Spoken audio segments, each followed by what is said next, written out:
Hello class 9। देखिए बेटा, यहाँ तक हमने कर लिया था। इसके बाद हमें करना है, सबसे पहले तो सॉरी क्योंकि नेटवर्क इश्यू की वजह से मैं वीडियो बनाया नहीं मैंने दिन में। अभी देखिए रात के 2:57 हो रहे हैं, मतलब 3 बज रहे हैं रात के। इस समय थोड़ा सा नेटवर्क सही होता है तो मैंने वीडियो अभी बनाना शुरू किया है। तो आगे प्रोसीड करते हैं फिर। हाँ, एक सेकेंड।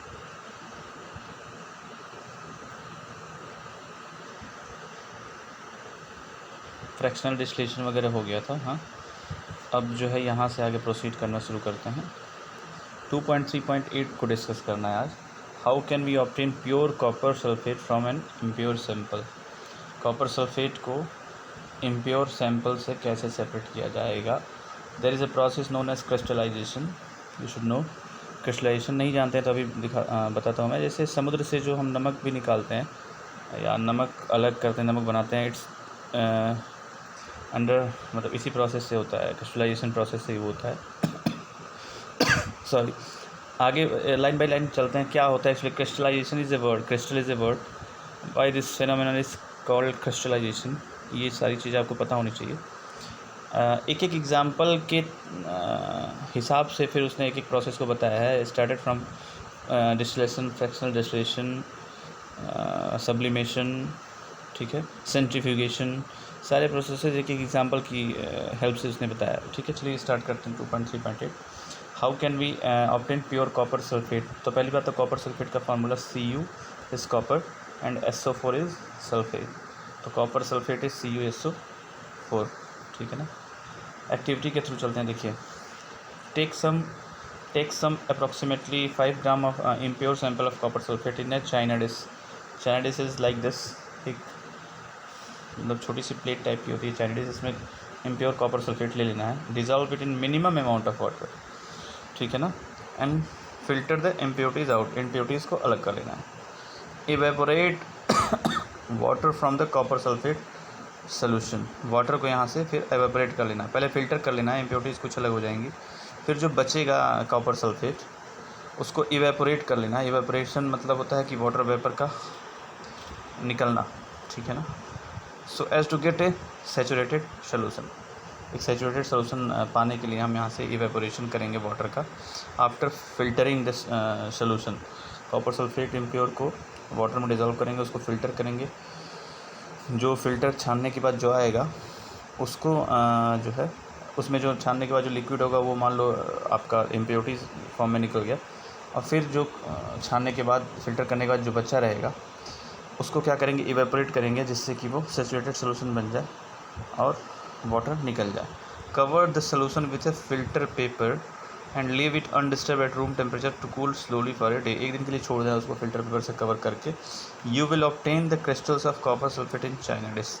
छोटे छोटे क्रिस्टल बन गए होंगे इस ड्यूरेशन में कॉपर सल्फेट के। This process is called crystallisation. Means in the process of purification we find the crystals of something. This phenomenon is known as crystallization. किसी भी सॉलिड को प्योरीफाई करते हैं, किसी भी नहीं, कुछ स्पेसिफिक हैं वो, कुछ क्या क्या है वो डिस्कस करेंगे हम। उन सॉलिड को प्योरीफाई करते समय there is a process known as crystallization in which during the process of purification some solid converts into what? Crystals, and this phenomenon is known as crystallization. Now answer, you should know and you should answer. Please answer me these questions. What do you observe in the China dish? See, you cannot answer these following questions only on the basis of imagination. You should Google. Now in this time you can not do the practicals in lab या कुछ मैं भी नहीं करवा सकता आपको, तो you should Google only and you should give the answer to me. Okay, so please answer me these questions, these 3 questions. करना क्या इसमें? What do you observe in the china dish? Normally Google this term, मतलब this line, और आगे की ओर लिख देना crystallisation of copper sulphate. Do the crystals look alike, ये लिखना, फिर आगे क्रिस्टलाइजेशन ऑफ कॉपर सल्फेट, मतलब ऐसे आप सर्च करके आप मुझे बताइए।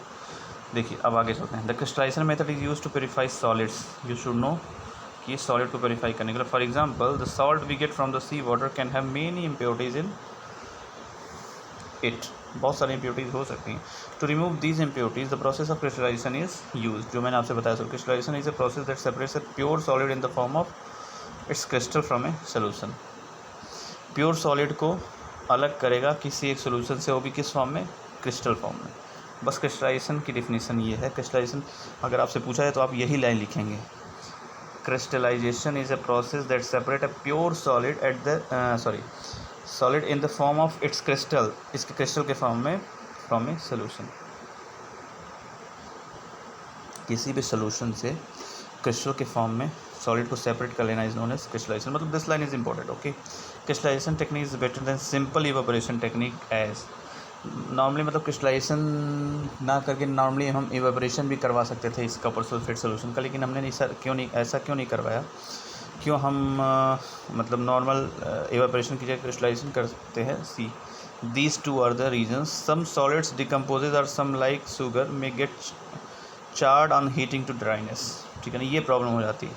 कुछ सॉलिड डिकम्पोज कर जाते हैं, कुछ शुगर जैसे हैं वो हीट करने पे ड्राइनेस की वजह से चार्ड हो जाते हैं। ठीक है ना, मेक इट चार्ज। ओके, दूसरा क्या है, सम प्योरिटीज में remain dissolve in the solution even after filtration. ठीक है, फिल्ट्रेशन के बाद भी वो सोल्यूशन में बचे रह सकते हैं अगर हम नॉर्मल इवेपोरेशन करते हैं तो। On evaporation these contaminate the solid. देखिए दूसरा वाला क्या है ना कि कुछ इम्प्योरिटीज़ जो हैं डिज़ोल्व रह सकती हैं सोल्यूशन में फ़िल्टर रहने के बाद भी।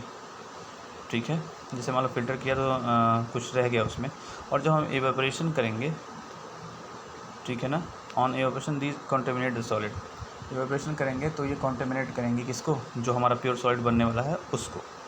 ठीक है ना, प्रॉपर इवेपोरेशन नहीं हो पाएगा और ये इम्प्योरिटीज़ उसको ब्रेक करेंगी, उस प्रोसेस को ब्रेक करेंगी। ठीक है ना, तो ये दो रीज़न है कि हम नॉर्मल इवेपोरेशन की जगह क्या करते हैं क्या करते हैं क्रिस्टलाइजेशन। तो पहला इसका कंक्लूजन है कि आपको क्रिस्टलाइजेशन जानना है। Crystallisation is better than evaporation. Why, evaporation भी आपको जानना है। ठीक है ना, क्रिस्टलाइजेशन प्रोसेस का डेफिनेशन जानना है, क्रिस्टलाइजेशन प्रोसेस कहाँ कहाँ यूज़ होता है ये जानना है। एप्लीकेशन देखिए वही टॉपिक है अगला, purification of salt that we get from sea water, I discuss earlier to you. Second one is separation of crystals from alum, फिटकरी से क्रिस्टल को अलग करने के लिए, फ्रॉम इम्प्योर सैंपल्स में अगर फिटकरी मिला हुआ है तो उसको अलग करने के लिए भी हम क्रिस्टलाइजेशन टेक्निक का यूज़ करते हैं। ठीक है ना, okay. Thus by choosing one of the above method according to the nature of the components of a mixture we get a pure substance. Okay, with advancement in technology many more methods of separation technique has been devised. मतलब कुछ discuss किया गया यहाँ पर, कुछ और भी हैं जो डिस्कस नहीं किया गया, वो डिवाइज की गई हैं। इन सिटीज़ शहरों में drinking water is supplied from water works. ठीक है ना, drinking water is supplied from water works शहरों में दिल्ली वगैरह में ये वाटर वर्क से ही वो सप्लाई होता है ज़्यादा से ज़्यादा। A flow diagram of typical water work is shown in figure, कैसे काम करता है नीचे अभी दिया गया है। From this figure write down the process involve in to get the supply of drinking water to your home from the water works and discuss it in your class. देखिए कैसे काम करता है वाटर वर्क, जो हमारे मतलब बड़े शहरों में जो ड्रिंकिंग वाटर आता है। देखिए रिजर्वायर कहीं ना कहीं स्टोर होगा, पानी जो है जो सप्लाई होता है, पहले उसको जो है सेडिमेंटेशन टैंक में डालते हैं to allow solids to settle. इसमें कुछ जो सॉलिड पार्टिकल होते हैं उसमें सेटल डाउन, मतलब नीचे बैठ जाते हैं सॉलिड। उसके बाद कहाँ भेजा जाता है, उसको लोडिंग टैंक में भेजा जाता है to sediment the suspended impurities. जो इसमें सॉलिड होते हैं ये वो यहाँ डिपॉजिट हो जाते हैं नीचे। फिर यहाँ आने के बाद कुछ सस्पेंडेड, पानी में कुछ सस्पेंडेड, जो सस्पेंसन में पड़ा था, सस्पेंडेड इम्प्योरिटीज़ भी होती हैं, पहले उनको फिर उनको यहाँ सेडिमेंटेशन उनका नीचे बैठाया जाता है, फिर उनको आगे ट्रांसफ़र किया जाता है। होता क्या है इसमें, अब ये फिल्ट्रेशन टैंक है, इसमें फिल्ट्रेशन होता है। इसमें है क्या क्या देख लीजिए आप। वाटर तो ऑब्वियसली इट विल एंटर, ठीक है, वाटर यहाँ से एंटर करेगा, फाइन सैंड, ग्रेवल। देखिए ये सारी चीज़ें हैं जो यहाँ से आने के बाद, यहाँ से इंटर करने के बाद सेपरेट हो रही हैं धीरे धीरे। जैसे वाटर, फाइन सैंड, जो यहाँ से आने के बाद फिर फिल्ट्रेशन टैंक में वही होता है कि अलग अलग कॉन्स्टिट्यूएंट में एक तरह से ब्रेक हो रहा है। वाटर अलग हो रहा है, फाइन सैंड थोड़ा सा ऊपर रहेगा क्योंकि लेस डेंस है, उससे नीचे ग्रेवल्स रहेंगे और सबसे नीचे कोर्स ग्रेवल रहेंगे। मतलब डेंसिटी और साइज़ के हिसाब से ये सेडिमेंटेशन या हो रहा है। देखिए वाटर सबसे हल्का है इन चारों में, तो वाटर सबसे ऊपर रहेगा। फिर फाइन सैंड, छोटे छोटे बालू होते हैं वो मतलब वो थोड़ा सा ऊपर रहेंगे। फिर ग्रेवल थोड़ा सा भारी होते हैं वो उसके नीचे रहेंगे। और कोर्स ग्रेवल जो सबसे भारी होते हैं वो ये काले काले जो हैं वो नीचे रहेंगे। तो इस तरह से फिल्ट्रेशन टैंक में फिल्ट्रेशन हो जाता है। फिर क्या करते हैं, क्लोरिनेशन टू किल बैक्टीरिया। हाँ, क्लोरीन का प्रयोग करके आपको पता हो क्लोरिनेशन करते हैं और फिर टैप की हेल्प से आपके होम में सप्लाई कर दी जाती है और आप उसको पी लेते हैं। ठीक है, देखिए यहाँ लिखा है water purification system in water works. Water works में कैसे क्या होता है ये डायग्राम आपको एक बार पता होना चाहिए, बस सीरीज पता होना चाहिए कि इसके बाद क्या यूज़ होता है। रिजर्वायर, इट्स नोन कि मतलब रिजर्वायर में पानी स्टोर होगा। फिर सेडिमेशन टैंक, फिर लोडिंग टैंक, फिर फिल्ट्रेशन टैंक, फिर क्लोरिनेशन। मतलब ये चारों इंपॉर्टेंट है।